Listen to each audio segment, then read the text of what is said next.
JEE Mains 24 January 2026 evening shift question based on statistics.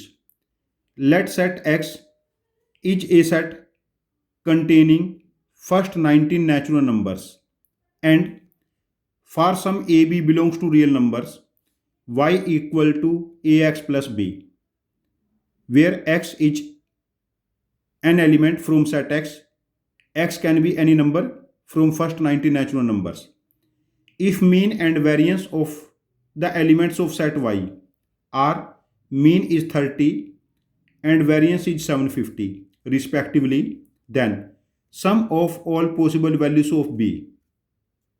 यहां पर देखिए जो सेट X है ये कंटेन करता है फर्स्ट 19 नेचुरल नंबर्स। अब जब X की वैल्यू यहां पर 1 पुट करेंगे, Y में पहला एलिमेंट बनेगा A प्लस बी। जब X की वैल्यू 2 पुट करेंगे, सेकंड एलिमेंट बनेगा 2A प्लस बी, और X की लास्ट वैल्यू 19 पुट करेंगे तो ये बनेगा 19A प्लस बी। और इस डेटा का जो मीन है वो 30 है एंड वेरिएंस है 750। अब as per property of statistics पहले हम क्या करते हैं, इन सभी वैल्यूज में से ऑब्जर्वेशन में से B सब्ट्रैक्ट कर लेते हैं। तो यहां पर बचा A, यहां पर 2A, लास्ट वैल्यू 19A। तो इस केस में मीन हमारे पास हो जाएगा 30 माइनस B और वेरिएंस पे कोई फर्क नहीं पड़ेगा। Now we divide every observation by A। जब हम हर ऑब्जर्वेशन को A से डिवाइड करेंगे, पहली ऑब्जर्वेशन 1, अगली 2, लास्ट 19 और 30 माइनस B अपॉन A और 750 बाई A स्क्वायर। यदि हम हर ऑब्जर्वेशन को A से डिवाइड करेंगे, variance is divided by A square. अब देखिए हमारे पास ये फर्स्ट 19 नेचुरल नंबर्स हैं, इनका जो मीन बनेगा वो क्या बनेगा 19 प्लस 1 बाई 2, ये बना 30 माइनस B बाई A। और जो इनका वेरिएंस होगा, variance of first n natural numbers, first n natural numbers, ये आपने डायरेक्ट फॉर्मूला पढ़ा होगा, n स्क्वायर माइनस 1 बाई 12। यहां पर n 19 है तो variance of this number becomes 19 square minus 1 by 12, this is 750 by A square. 19 square is 361, 361 minus 1 360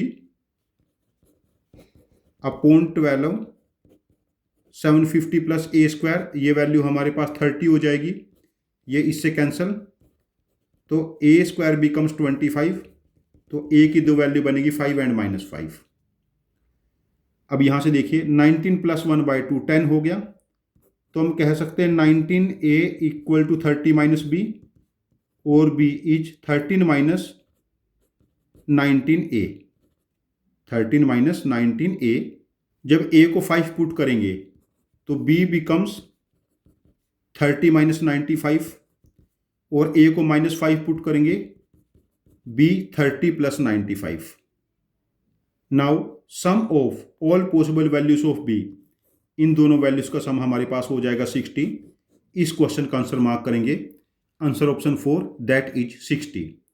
ये question directly properties of statistics के ऊपर बेस्ड है। यदि ईच ऑब्जर्वेशन में हम K ऐड करेंगे तो मीन हमारे पास, मीन में K ऐड हो जाएगा और वेरिएंस में नो चेंज। और यदि हर ऑब्जर्वेशन को K से मल्टीप्लाई करेंगे, मीन K से मल्टीप्लाई हो जाएगा और वेरिएंस K स्क्वायर से मल्टीप्लाई हो जाएगा। हमने यहाँ पर इस बेसिक प्रॉपर्टी का यूज किया। ये क्वेश्चन बहुत मुश्किल नहीं है, जो मैंने अप्रोच डिस्कस की ये बहुत ही इफिशिएंट अप्रोच है। यदि इस क्वेश्चन के आपके पास इससे भी ज़्यादा कोई डिफरेंट इफिशिएंट अप्रोच हो तो प्लीज़ आप अपने लॉजिक को कमेंट बॉक्स में पोस्ट करना। हमारा आपको सजेशन है, आप ऐसे क्वेश्चन जिनकी जो कैलकुलेशन है वो 8, 10, 12 स्टेप्स प्लस की है, ऐसे क्वेश्चन को लिख के प्रैक्टिस करते रहें, नोट्स को रिवाइज करते रहें। विद टाइम आप लोगों का कैलकुलेशन टेम्परामेंट डेवलप हो जाएगा, और यदि कैलकुलेशन टेम्परामेंट डेवलप हो जाता है एल्जेब्रिक कैलकुलेशन आप स्मूथली करने लग जाते हैं तो आप जे मेंस, जे एडवांस और मैथमेटिक्स ओलंपियाड में अच्छा स्कोर कर सकते हैं। Thank you very much for joining with us. Happy learning with us.